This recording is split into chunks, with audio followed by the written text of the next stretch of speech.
Here we are, excuse me, on the second turn of Tyranno Ex, and this turn will be one environmental change longer than the last one, although that environmental change doesn't allow you to up the strength of your critters. Now the first thing you do in a thing, well, I forgot to pass the start marker.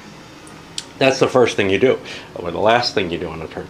Now blue gets to select an animal to put in this slot. They have to be kind of careful because you want your animals to work together in the sense that, as well as with your counters. Now, let me give some of the thought of that because now I'm picking a second animal. I had to do that last turn. This is my new fill of random pieces. I really like water. My critter that's out there likes water, sun, and plains. Unfortunately, I don't have a very good defensive hand for all of that. If I go for the double water, I'm pretty much ensuring that water's the only thing that I'm really working on, but it works well with the plains too, or grasslands. So I'm gonna make this kind of a random choice here. I'm gonna take that, and I put him out there. And of course I can drop another die on him. And each player is going to make this kind of decision at this point, trying to balance out, hey, what critter works for me with what I have on the board already, as well as what I'm able to work with. I've already got these grasslands here, so that's kind of nice, although they probably won't stay. Water is my overall goal. See. Rather than circling around the table, and I'll say this much, my solo games do not match a real game at all in this because of the memory factor over here. The fact that I can't remember that between, times I get up and do things and whatever is a serious problem. But covering the chits, I've gone with this. The memory factor, well, it would almost make sense to play this with open information until hidden information's added, but that still doesn't help. You still know what you've put in there, and I just can't do that within my solitaire playing. So there's a lot more randomness to my solo playings, and it's a much better game when it's played opposed, including that kind of memory component, if you can cope with that. Anyway, I just wanted to show what my setup is for how I'm going to cope with the hidden information, so I don't have to run around the table back and forth like I did with the video. This is what I do, and I uncover what I need, as I've done there, while I'm playing it. And at this point, blue is making a decision. Well, they've got 4 rounds that they need to survive at the end of the 4th round, is essentially the situation. They need to have both these critters with enough environmental holding, and that's going to be kind of tough. My feeling with that is I want to discard some cards and build up my hand. The only reason you don't want to do that, though, is, for example, I could make Stegosaurus stronger. Now that doesn't matter if he doesn't survive, but I could make him stronger by throwing a couple of water in right now. I think that's worth it, because here's the thing, I would like to get a double water here. So I'm going to do that, but I may be expending my chance of survival by doing that, and that immediately pumped Stegosaurus up 1 to a 3. This guy does not go up because there's not 2 different environments which are all water.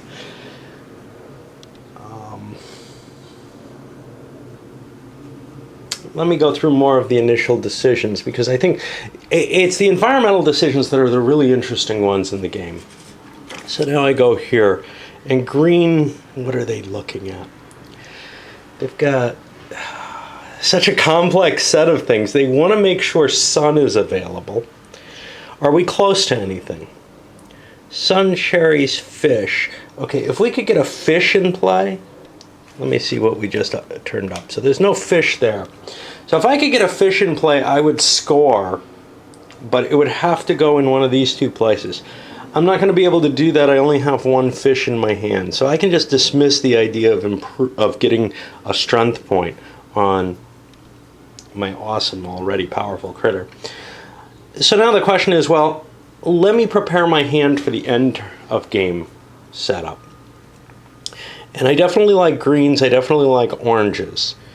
Yellows are interesting, but blues, bones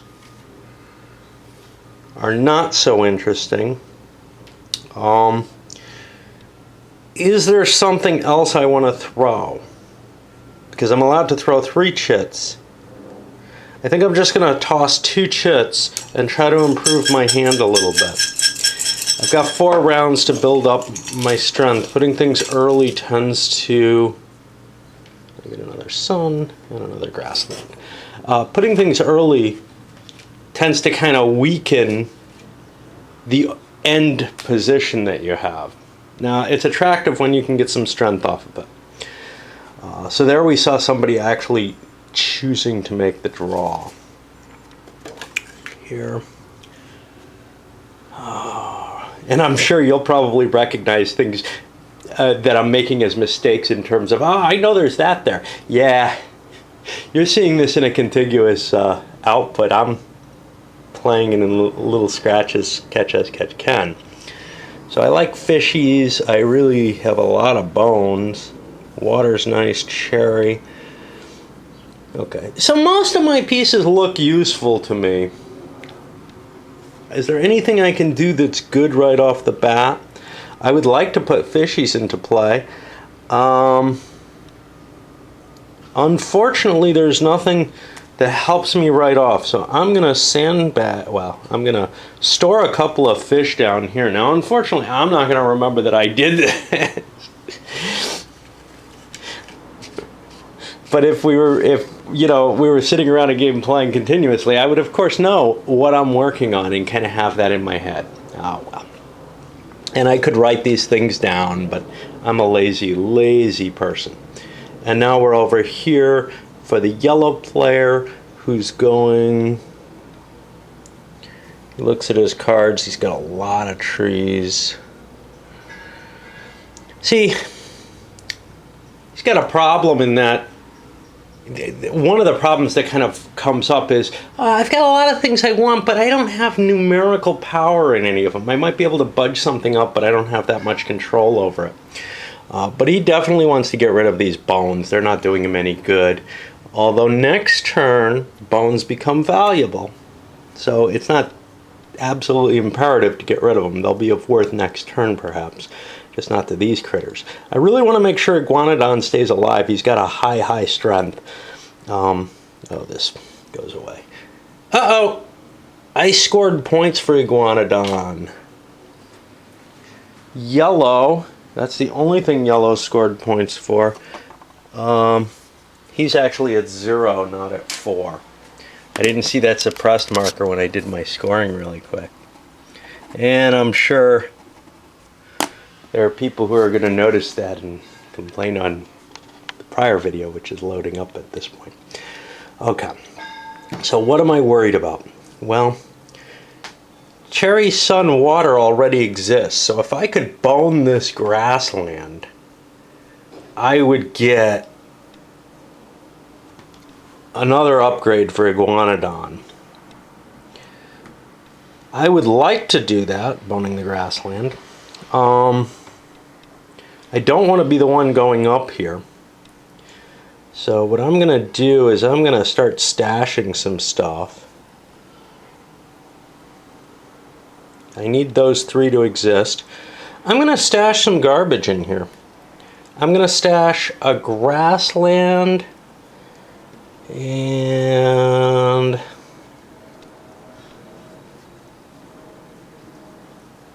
let's put a cherry. Well, let's actually put the fish in there. Basically, that's an offer to whoever goes next, if they can remember, hey, if you can pair up with those, that helps me. Now, it's not really a clear, it's not an explicit offer, although you could perhaps allow negotiation. Fish became powerful here. So I got lucky there. The grasslands got replaced by the fishies, but this guy, because the environment changed overall, gets to pump up to a 5. It's on the other side of the 4. We push to the second environmental. We're back around on the blue player for the second action here. Now he has things he's interested in, things that look like they might be valuable for another turn. Not useful right now, but he doesn't see anything terribly useful in the upcoming critters. However, more things might be made available. So, I think what he's going to do is a lot of bones. I think he's going to throw the 2 cherries out along with these woodlands and take a pass. Now you can't do this in the 4th action. Not exactly a pass, but it gets him a better hand. Green's got a nice situation here. The sun cherry fish is all in place already. All he has to do is bone this water. Can he do anything else here? No, the other 2 critters aren't going to increase, but he can help his biggest critter. His other critters are interested in trees, so what I'm going to do is I'm going to toss these in here. That'll kill this water. Maybe I get lucky, I do, and I end up getting some trees there. This is going to go up to a 4. Oop. The dice in this game for the counters are kind of weird because the 1 and the 6 are opposite each other, but you expect 3 and 4 to be opposite in 2 and 5 if that's the case, and it just never works out that way. And that gives him a quick bonus on his critter.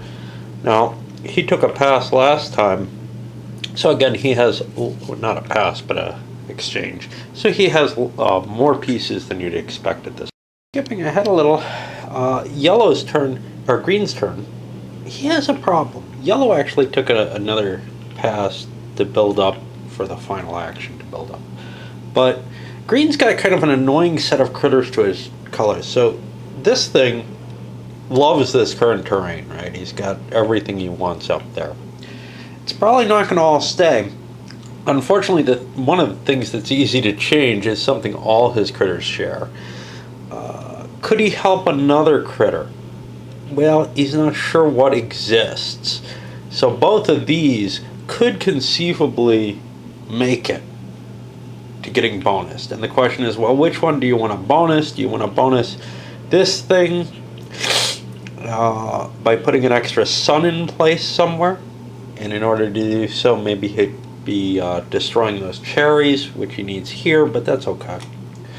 Or does he want to bonus this one by trying to put grassland? He has pieces for both.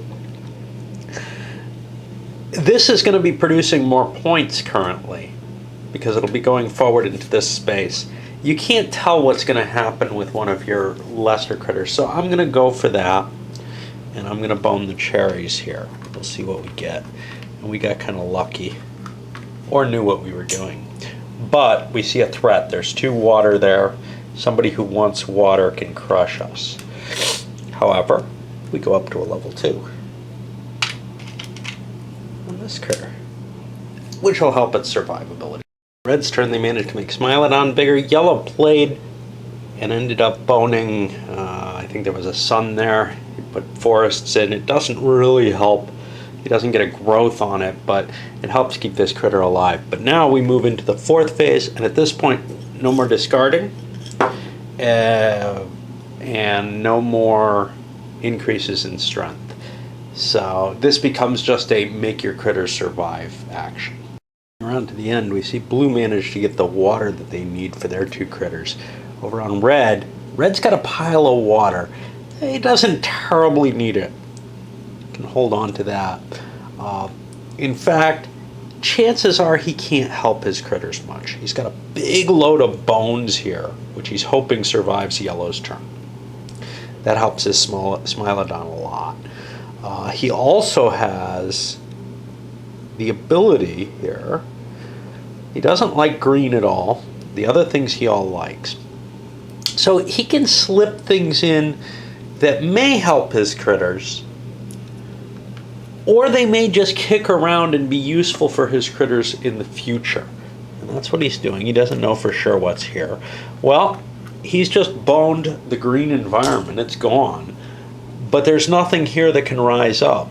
So we've got this big mix of a lot of different singular pieces, which just means an empty environment that's not going to count towards anybody's point.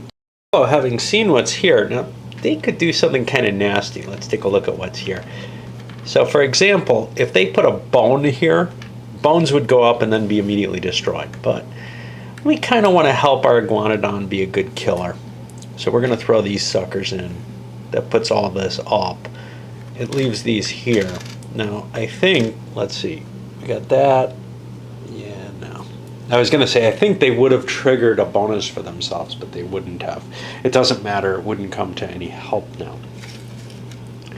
And now what we do is we see if everything survives, and I think it all does. There's water, so these guys survive. There's cherries. Uh-oh. Poor Critosaurus is dead. But he's not. It's not time yet. Starting with the yellow player. So let's see if the yellow player's stuff is there. He's had the last play, so it should be. His stuff doesn't die. No reason to spend your chip on stuff that's not going to die. Red, likewise, he's got cherries, he's got fish. He'll be alive. He's not going to really help his critters that much by improving them. But green is going to lose something important, at least one something important. This is dying. This is okay with the cherries and the fish. But this is dying as well. Losing 2 critters is a lot.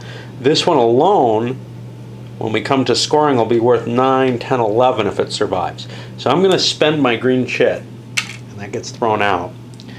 In order, well, let's make sure I can fix this. Oh, jeez. Let's see what we had here. My memory doesn't last me well. So I could get either fish or sun in play. Fish doesn't help me at all, but sun does. And this is a recent enough memory that I can say to myself, okay, I'm going to take that extra play. I'm going to throw a sun in here, and we'll take care of that in a moment. I would also like to throw some trees somewhere. What do I not care about? I could blow these bones out of the water, but I don't know what's there anymore, and I don't know if I've seen it, to tell you the truth. This I knew I had seen, so I don't mind peeking. And this could be done as a purely open information game, but there'd still be some hidden factors, because your own, when you put a piece down, you put it down question mark up. So even if they stayed as revealed information and you weren't playing this memory game, you'd still have to remember your own choices. I guess you could quadrant that out and recall it or write everything down or something. But to me, part of the game is the memory aspect, and that's a fun aspect to it, even if it impinges on the strategies available if you can't remember. Bones aren't useful to me. Water's not useful to me. Which do I want to build up on? And do I want to use this piece, which is useful to me, or the fish, which is maybe less important? I'm really interested in keeping these alive, so I don't know if I want to build up with them. I'm going to throw a fish in here. I don't know what that's going to do. But the biggie here is I bone these cherries. Now, everyone else had an option to kick in, that everyone else being blue. But blue felt pretty safe with their pieces, so they wouldn't have. If you were likely to lose something, you might trump in and say, nah, I'm not going to let you make that choice. But you have to do that before they actually start revealing what they're going to play. All right, now let's see if anything dies. I don't think it does. Cherry, sun, water, fishies. We got suns on all of these, and water. So everything's going to survive. Now I'll calculate out the frequency of. We've got some massive creatures. First of all, this thing's still pretty big, but look at Smilodon, 9 dice at 4, and Iguanodon is equivalent to this. So there's a few really huge critters. This is not there. Why would this be here? I must have had it in the wrong pile or something. Let's see. He should be at 2. Oh, that's why, because some of the 1s have the suppressed on the other side, and I just grabbed a 1. Okay. So now comes the hard part of choosing what to attack. And one of the things to worry about is, of course, how well everyone's doing at this point. Although it's still fairly early in the game, you want to keep the leaders in check a little bit. So green has 12 points, and they're still pretty potent. It would be great to knock out one of their critters, but that might piss off, and then you come back to this. Now blue's looking at what they want to do, basically. Blue also doesn't have really a lot of ability to kill anything big, and this will probably come back at them if they make an attack, unless green's more worried about someone other than blue, but blue's doing second best. Still, you got to do what you got to do. He might be the target anyway, so I think what I'm going to do is take the Stegosaurus. I'm going to try to knock the Critosaurus out. What I managed to do was suppress it, which means it's not going to count points this turn, but it still reduces my points. Nonetheless, that's kind of a useful thing because green is in the lead. But if I could have suppressed this thing instead, I could neutralize green's attack on me, essentially. Now green is going to come back at me because he's a little better here. It's a matter of, hey, if I succeed here with green, do I get any more points? No, but I prevent blue from getting a pile of points. Of course, if I knock blue's unit out, maybe that's not good, because then maybe the next person, red, with a huge Smilodon, comes after me. Oh boy. Smilodon's probably not going to go after this blue thing anyway, though. Do I want to make that decision harder or not? You see, Smilodon's a 4. If he kills this thing, Smilodon goes up to a 5 and becomes more potent. He also opens up points for red, in a way that if I leave this blue thing alone, Smilodon may still go after me. Of course, Iguanodon may go after the Stegosaurus. But it's this kind of balancing that you're thinking of. Okay, what do I do with green? How do I get myself points? I can get myself a little bit more points by killing off one of these early critters. I can't really effectively hit one of these, but I could hit this. I don't know. I'm going to go after the blue one because he hit me. That's basically what it comes down to. Because I don't know for sure that this is going to get attacked, but I'm pretty sure I'm going to be attacked. Critters down so far. Stegosaurus fell to this fell to Smilodon. Now we're up to yellow's turn. Yellow's got Iguanodon. Now, killing this doesn't do much because it's not going to prevent any points. Do I go after green because he's in the lead? That's 3 points I could take away from green, but it's also 3 points I could take away from red.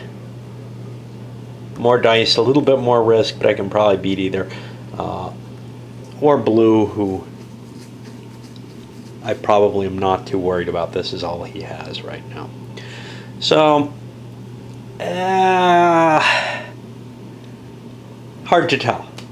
Because after this turn, red's going to be ahead of green. So Smilodon's going to produce 6, 7, 8 points for each of us. 9, 10, 11. So red's going to be at 11. That gives them 15. Whereas green's going to be at 3. Add 1 to each of that. 15, 16. You know, it's about equal. I think I'll go after the green one. It's almost guaranteed. Blue is obviously not going to spend their chip to attack. Green's out. Red's got the next option. They've got Smilodon, who's a monster right now. Killing this, well, I had that option before.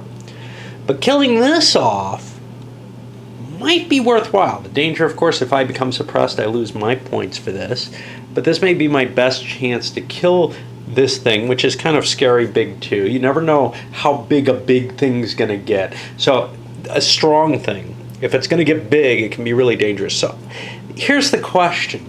Do I spend my 5 victory points to take what's going to amount to 6, 7, 8 points away from yellow? Yellow's not in the lead by any chance.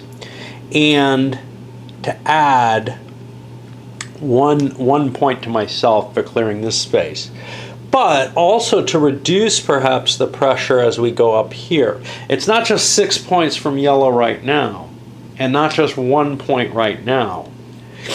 It might mean that I get another point here probably, assuming I survive, and that maybe, depending on how things fall, I get 3 more points here. It's beginning to look like it's worth at least 5 points to me directly, or very close to that, almost assuredly. However, 5 points is what I've got in the bank.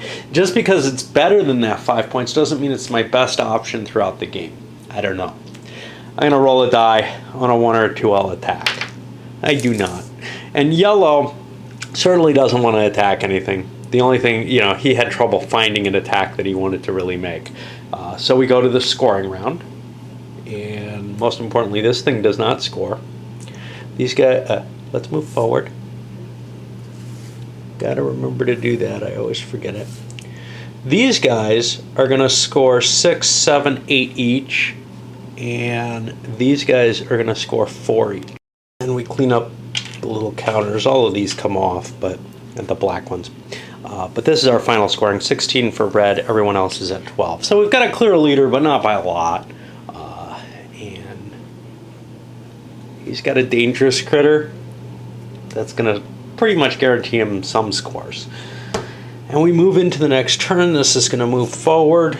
And some cleanup occurs, as well as assigning more. This time around, everybody kind of had hard choices in terms of matching these to either their animals or more to what they have behind their screen in terms of tokens.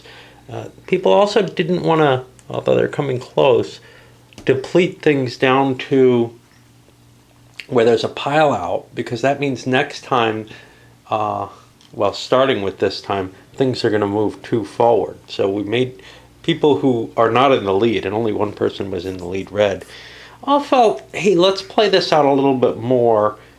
Let's not push the game along too much. But you do have some choices. You could see, for example, where we have some thinner decks that have been depleted because they were better picks. Now, nobody's going to probably make that choice of a worse animal, but if they have questions between animals, and in this case everybody did, you might take not the optimal, or maybe not the first choice that you'd have if they're close choices, in order to prolong the game more, just because, or shorten it, just because you don't know for sure what you're going to be able to do with your counters, especially if you're going to be tossing in.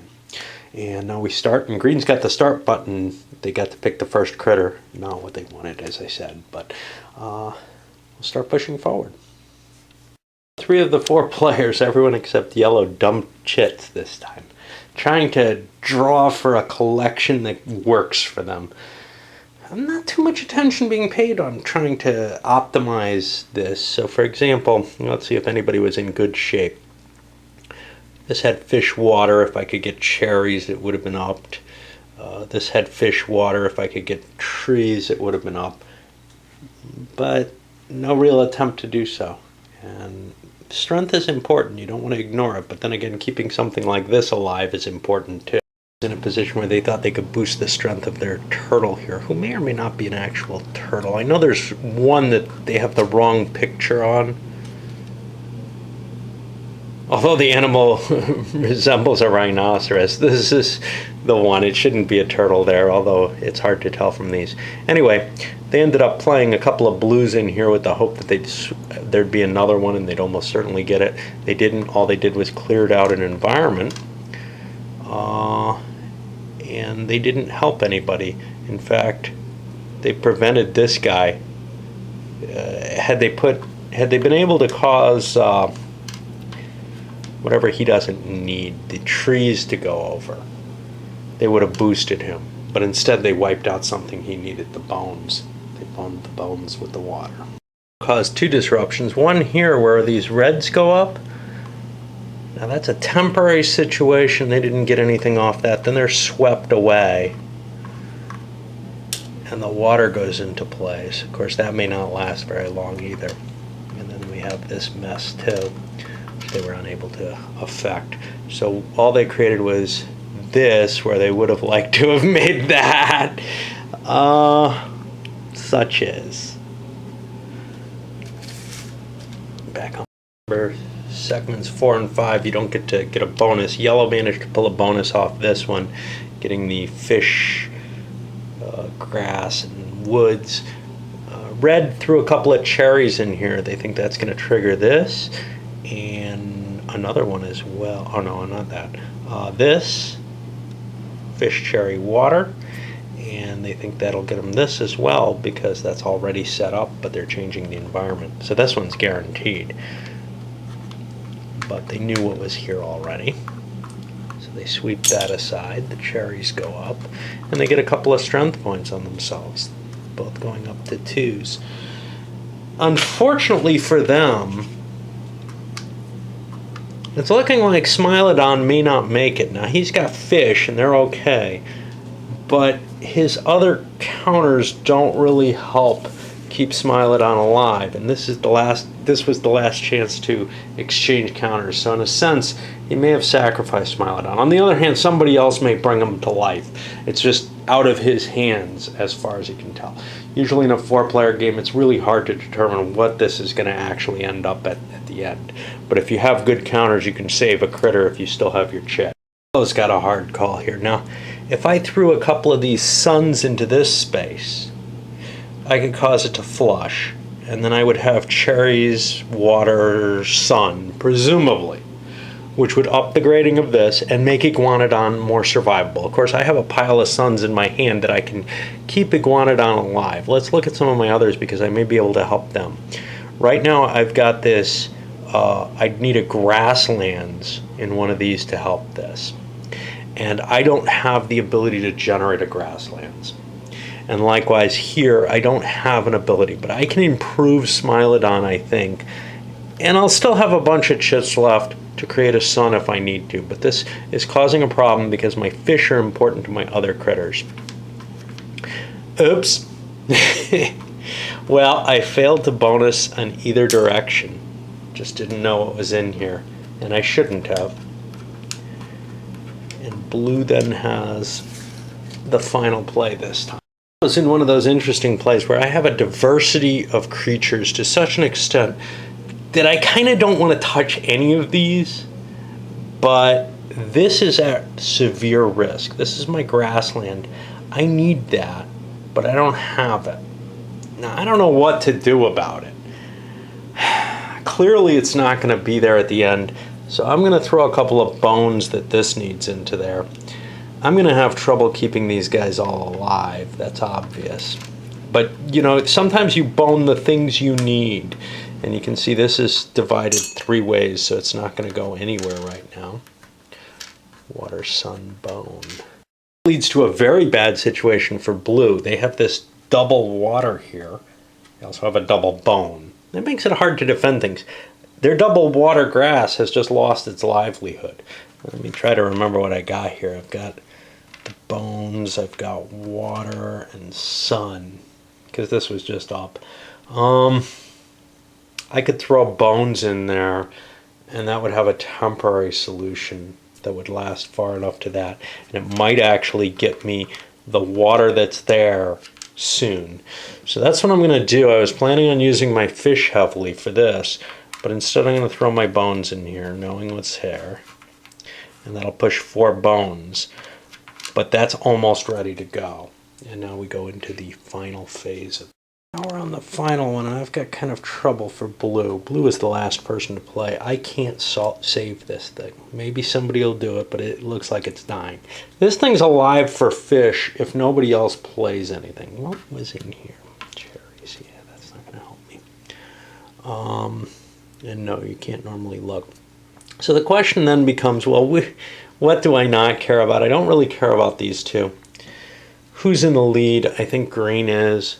I'm going to throw these into the sun, see if somebody tries to bone that. That'll help my Tyranno a little bit. But now comes the question, what's going to get lost? Green can't do anything about anything that's going to be lost. Red. Well, actually, the last player gets to choose first. Blue, I can't help the critter that's going to be lost. Wait, what is the order here? I gotta remember the ordering for this damn thing, because it's weird. It's like you can use your bonus, and unfortunately I've got Player going last chooses first, and then other people block it. So yeah, blue was the last player. He doesn't have anything he thinks he can do that'll help. And if he does play for something, somebody can block it. So he's happy with what there is. Yellow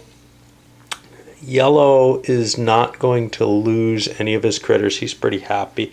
Red, he's got fishies on both. He's going to stay too, because as long as you're not losing a critter, it's not bad. And yellow doesn't have a token, so we get to assess, and we know this is dead. But let's see if anything else does. And this is actually wrong. Because of the extreme environment, 1, 2, 3, 4, 5, 6, 7, 14, 15, 16, 17, not 10. This has a ton of dice. And it doesn't have to kill something terribly big. In fact, these guys would work for it. So we're going to see some definite possibility there. 17 dice at 2. Who do we want to hit? Well, we don't want to go against 9 dice at 5. That outguns us, and it's probably going to kill us, but such is life. Who's in the lead? Red is. So we want to hit them. What do we want to hit? We're going to hit their biggest critter at the moment, because we should really outgun it heavily. Well, Smilodon is not as powerful as he seems. I forgot this went up to a 3. So that's a 50-50 chance of 17 on 17 dice. That means he's going to get about 8.5 hits per time. Well, that's better than Smilodon could do. And unfortunately, I made an unwise attack with him. And Smilodon is now wiped out. And actually wiped out. He lost rather than being able to. He lost 2 in a row. They tied on 1, but that's it. That puts us to yellow. What does yellow have? Yellow has a pretty big hitter, but it can't take that on. I'd love to hit green. Green's not really an option. Blue gets another attack. Blue might hit me. Therefore, I'm going to swing at blue to take away their critter. And again, this is what really sucks, is if you're out of critters, there's a chance people, or if you're low on critters, and therefore probably very low ability to get score, people are going to target you because they can ensure that you don't have the ability to hit them back. So yellow has another potential attack. If they wanted to fire this off, they could take what's going to amount to 8 points away from red and gain a point for themselves. It's not worth it. They don't see red as their likely competitor. It's green. They're going to score Mondo points, though, this turn. So in some ways, maybe green didn't do all that well. So what happens? Well, this goes forward, as you would expect, but he's not going to move again unless something like, say, Iguanodon, who is also moving forward, ends up pushing him out. And there's a bit of rubber band or something there. So now for our scoring, and it's important you have your die here at this point, even if you didn't care about them there. For scoring, we're going to see 13 points for green.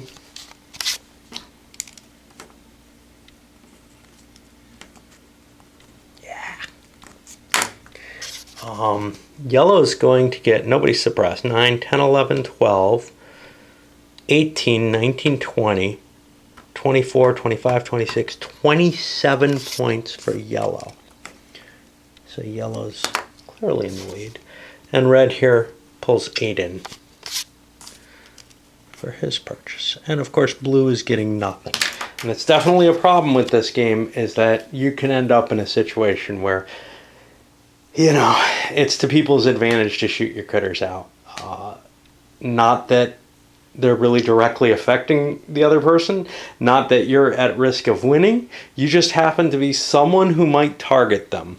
Like with yellow here, they had significant targets. They're in the lead, so shooting someone out who can shoot them seems like a reasonable option. I'm going to move the start marker over to red. We reset this back to here, and it doesn't go further back, it just stays there. And we go on. And chances are, next turn, things are going to move forward 2 columns, making space for two new animals for the turn after that, because these are fairly low decks. There's a pretty good chance those will appeal to